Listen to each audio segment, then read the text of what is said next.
I'm nervous. Why? Well, I'm travelling China Eastern Airlines today. I've never travelled them, and last night I did a whole lot of checking up and read some reviews, and some of them were horrific. Have I made the right choice? My journey started this morning from Niseko. I had a 2-hour cab ride through some magnificent scenery en route to New Chitose Airport in Sapporo. Just checked in, very efficient. There was an opportunity for economy class passengers to upgrade too, to business class for something like an extra 200 and something US dollars. Well guys, security was quick, as was immigration, because it's just a simple scan through the machine. Now it's off to the Royal Lounge for a look. I'm in the Royal Lounge, and if I wanted I could have had a shower, but I've chosen to come straight in here and have a seat. There's a number of different areas to sit. Not many people here, which is lovely. Food-wise, an okay offering, not the best I've seen, not the worst by a long shot. Beverage-wise, there's a whole host on offer, including a beer machine, an automatic one, and pretty much every machine up here dispenses drinks automatically. Even the wines, there's a handful of spirits there, nothing to get excited about. I like they've got a business room there with a whole lot of cubicles, and also a relaxation room where you can recline on a nice couch. Now let me tell you more about China Eastern and why I booked it. 2 reasons: price, it's unbelievably cheap for business class, and I've never flown this airline and I wanted to review it for you. But as I said earlier, I didn't check the reviews when I booked. It was only last night flicking around TripAdvisor and I saw these. A lot of them complaining about the staff. Now I've got 2 flights today. The first business class cabin is a 222 and the second is a 121. And I think the second cabin will be an amazing suite. I hope so. Well, I've got a plate of snacks here, nothing terribly nutritious. Fried chicken, potato gems, meatballs, seaweed, and fried rice. Now there are chopsticks, but in terms of knives and forks, no knives, and just a plastic fork, which is well sealed in this plastic sleeve. Bloody hell, how difficult was that? Right, let's try a meatball. Lukewarm, but very tasty. Potato gem now. That's just cold, not even lukewarm, and not tasty. And finally the chicken. Lukewarm and tasty. Fried rice, it too is lukewarm and passable. What about the seaweed? It's cold and terrible. Whilst it was easy to book the fares online, managing the flights is an absolute nightmare. Their website is a shocker. In the end, you have to call them, which is not an easy feat to find their number. Once you've got it, their staff are pretty good on the phone. Well, this A330 and seat 6L. Now this cabin's a 222 and they are very long seats, fully lie flat with overhead lockers both on the sides and in the middle. So this is a 3-hour, 30-minute flight. Lands in Shanghai, then I've got 7 hours on the ground before a 10-hour, 40 flight to Melbourne. Being a 3.5-hour flight, there is a meal, and I was offered beef and rice or tuna. So I've gone with the beef and rice. Then there was the offer when we boarded of a warm water or an orange juice, plus a warm hand towel.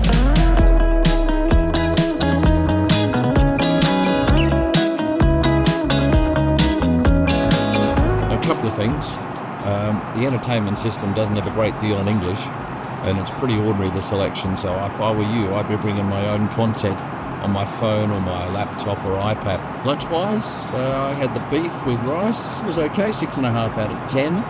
And this little bento box had some meat, some fruit, a vegetable, a Japanese meat that the crew couldn't identify, a sweet treat, and some fish. Wasn't a fan of much of that.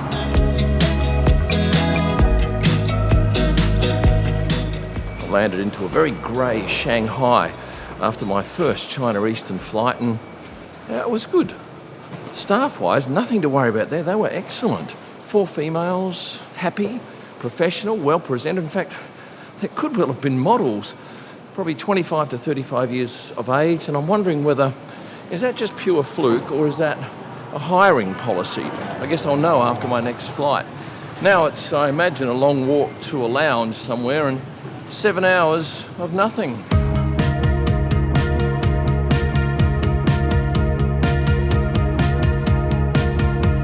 I've actually passed through immigration and now landside here in Shanghai.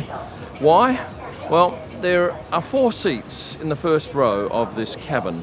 They're effectively first class. And when I said upstairs in the lounge, can I upgrade to first?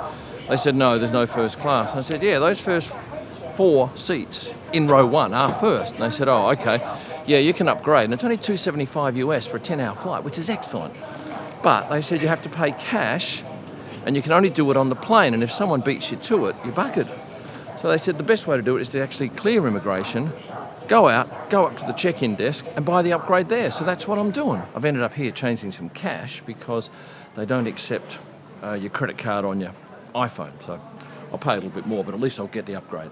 So having paid my $2,000 cash to a very lovely young lady there on the counter, I now have to take this piece of paper here, go to M, and show them this, and they'll give me a new boarding pass with row 1 on it. And I'll be much more comfortable. I have a new boarding pass, seat 1A. It's a first class seat. It took a bit of mucking around, probably good 30 minutes. In fact, I'm not even back inside yet, so add another 15 to that. But well worth it for the price, because I don't think that flight was ever sold with a first class option. I could be wrong. And as I experienced, not even the people in the lounge realised that it was a first class seat. But anyway, I have my receipt for my 400 and something Aussie dollars that I paid. Would have been a lot cheaper if I'd had my credit card, but that was back up in my baggage, so I just changed some cash. And now I'm off to the lounge for 6 hours. Embarrassed to say this, but I left my laptop at security the first time I came in, so I hope it's down here at gate 21. Well, got it back. That's my 4th loss this year, and I've not even been to one full race yet. Well, I've made my way to the China Eastern Lounge, which is nothing sensational. Food-wise, there's a smattering of stuff up there, lots of local stuff. I started off with a bit of their spaghetti bolognese, which was uninspiring, and now I'm onto these noodles, which they cook in front of you, and the lady was lovely. She pointed me to a whole lot of spicy stuff, which I avoided like the plague, and ended up with some onion and some other stuff that I can't quite work out. But anyway, it's a simple meal, and it's more than enough. Drink-wise, lots of soft drinks, but it's all lukewarm, but there is ice. Spirits, Kahlua, vodka, Captain Morgan rum. That's your choice here. And I don't think I'm going to get much more on this next flight, although I could be proven wrong. The wine, 2 choices, and I think it was the same wine, wasn't it, that was on the flight earlier. Anyway, the noodles are fine. Would have been good with some soy sauce, but I couldn't find it. Done a bit of research, and I don't think I'm actually getting onto a first class product as such. They're calling it super business class because it is an oversized business class seat. It's a little bit like the Allegra suite, I think, on Lufthansa. I'm flying that later this year, and with that business class cabin, there's about 4 different prices for seats because some are bigger than others. Now, I believe this is the Thompson Vantage XL seat, and a couple of people have told me that it's similar to the product that's on board Delta business class flights. It's official, I'm no longer nervous. I'm in this suite and it is fantastic. It's close to being a first class suite size-wise. It has a closing door, has a very large screen. It has much more space than the seats behind. As you can see here, the legroom is quite small, but not the case in all of the seats in row 1. There's a little storage cupboard here with a couple of bottles of water in it. Yes, you get headphones, but these are nothing to write home about. Better off bringing your own. When I sat down, I was offered a warm towel and another pair of slippers with the China Eastern logo here. Seat controls are to my left here, along with a remote control for the in-flight entertainment system, and I don't hold much hope that the content on this is going to be any better than the last flight, which was pretty ordinary for me being an English speaker, but it's not an English speaking airline, so I'm never going to get a huge amount of choice, I guess, there. Power back here and a USB output. Now, you remember on the last flight I mentioned that the flight crew, which for all female, were stunningly dressed, presented, could have looked like models. Exactly the same on this flight. So I think it's something to do with their hiring policy, and that's not something that a lot of airlines can get away with, especially in the likes of the US and Australia. When I boarded, on my seat was a pillow, and in this bag, I think this is a quilt. Yes, and it's lovely, lovely linen. I hope there's a mattress. We'll find out a little bit later on, I'm certain. Now, the other 3 seats in row 1 are still empty, and probably about a third of the seats in business are empty as well. So this is not a full flight, so it should be quite relaxing. There's also premium economy and economy. So there's actually 4 different classes on this A350. Now, if you're a drinker, you'll be delighted to know, if you're intending travelling on this aircraft in this route, and I imagine lots of others, they do have champagne and they do have a number of whiskies and spirits. Cognac, whiskey, vodka, gin, rum, liqueur, Baileys, and 1 beer, Tsingtao. And choice too in the wine section with 5 reds and 2 whites. Right, we are airborne now, and the seatbelt sign's still on 35 minutes after taking off. These doors are now closed, so I have a suite that, well, it's almost closed. There's an inch gap, but that's just, I think, a bit of a mechanical issue there. Pyjamas, yes, intimissimi. And this is the amenities kit, and I've got to tell you, it is disappointing. 1 toothbrush, 1 comb, Colgate toothpaste, some earplugs in a nice plastic case, and an eye mask. There's no fragrance, there's no moisturiser, there's no lip balm, no treats whatsoever. But once again, we're not paying top dollar. And we took off at midnight, but there is a meal, straight up, we're having dinner, and I've picked the codfish with creamy cheese sauce. Now I've come back here to row 2, and straight away there's a huge difference in space. We've got the same width of suite, but as you can see here, very close, and where you put your feet down there is a box, whereas on my suite in 1A there is no box.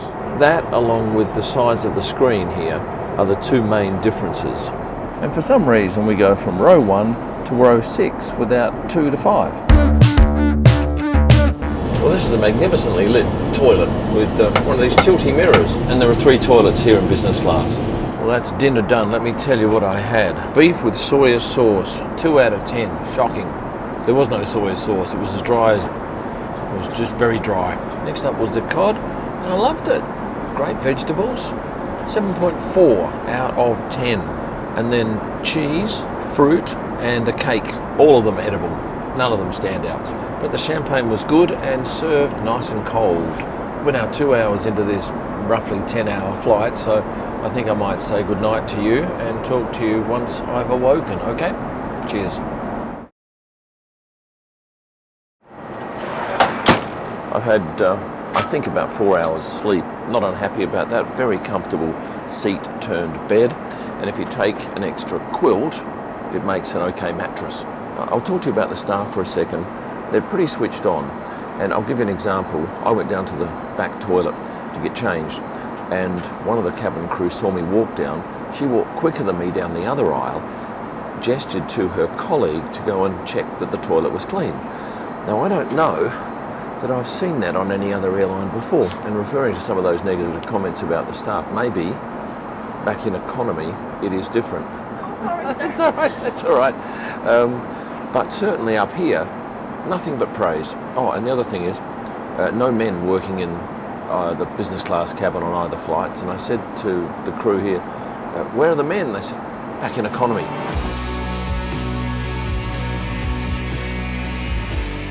I left my hotel in Niseko 27 hours ago, touching down now into Melbourne. Well, should I have been nervous about flying China Eastern? No. That seat on the second flight was excellent. Food-wise, yeah, about average, probably below. Lounges, not great. And the staff, way better than the reviews that I read suggested. I've got another flight coming up with them shortly, and I won't be disappointed, I think. Now it's off to pick up a cab. And of course, this is why I'm here in Melbourne. Well, it was a 28-minute wait to get my luggage, but I'm finally here in Melbourne. And funny coming through because not one of the customs officials recognised me, but 2. So it was a very warm welcome back to my country. Now, I've picked up my car. This is a Ford Mach-E GT. It's electric, and it's the exact same cars that both Sergio Perez and Max Verstappen drove for a lot of the races last year. And it's fantastic. It is a very hot day in Melbourne, and we're heading for a couple of more warm days before rain on Sunday for the F1 race. Now, before I go, I'm going to ask you to please like the video. If you haven't subscribed, here's your chance to remedy that situation. And for a whole host of extras, check out all my social media sites and merchandise at kimillman.com. Thanks for watching. Stay passionate.